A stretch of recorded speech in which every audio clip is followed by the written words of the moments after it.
दोस्तों, भारत को हिंदू देवी देवताओं का जन्मभूमि कहा जाता है। भारत की अलग अलग रिश्तों से किसी न किसी देवी या देवताओं के जन्म की कहानी जुड़ी हुई है।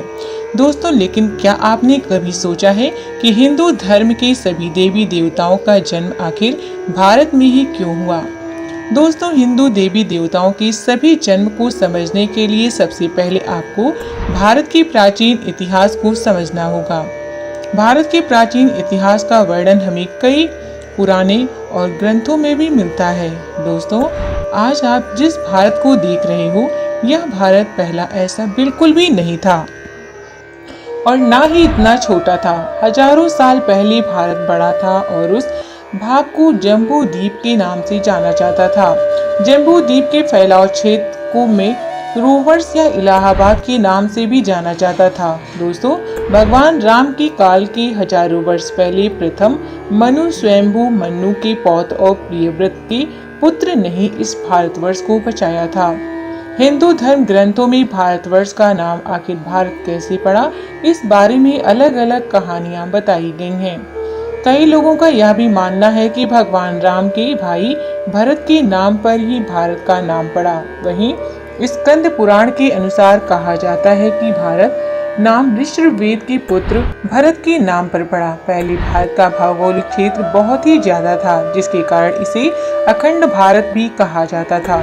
दुनिया में आज भी ऐसे कई देश हैं जहां में हिंदू धर्म देखने को मिलता है और उन देशों में भी लोग सनातन रीति रिवाज के साथ पूजा भी करते हैं। दोस्तों, थाईलैंड में हमें सनातन संस्कृति का गहरा प्रभाव देखने को मिलता है, जहां आज भी सनातन संस्कृति के चिन्ह बड़े शान संकेत हैं।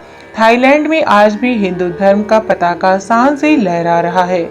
इंडोनेशिया में भी सबसे विशाल और आकर्षित प्राचीन मंदिर है, जब भगवान ब्रह्मा, विष्णु और महेश को समर्पित है। दोस्तों, अगर हम मैक्सिको देश की बात करें तो मैक्सिको में भी भगवान गणेश और सूर्य देव की मूर्तियां प्राप्त हुई हैं।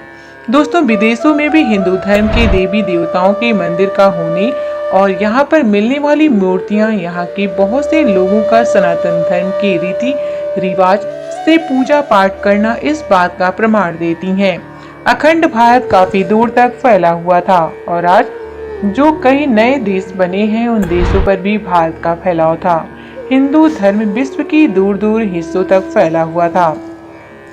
दोस्तों, आप इससे अंदाजा लगा ही सकते हो कि अखंड भारत कितना ज्यादा बड़ा था। तो दोस्तों, इसी वजह से भारत में ही सभी देवी देवताओं का जन्म हुआ और दोस्तों, इससे यह भी पता चलता है कि हमारी सनातन धर्म विश्व में कितना ज्यादा फायदा हुआ था। दोस्तों, मैं उम्मीद करती हूँ कि अब आपको यह पता चल ही गया होगा कि ये सभी देवी देवताओं का जन्म हमारी भारत में ही क्यों हुआ।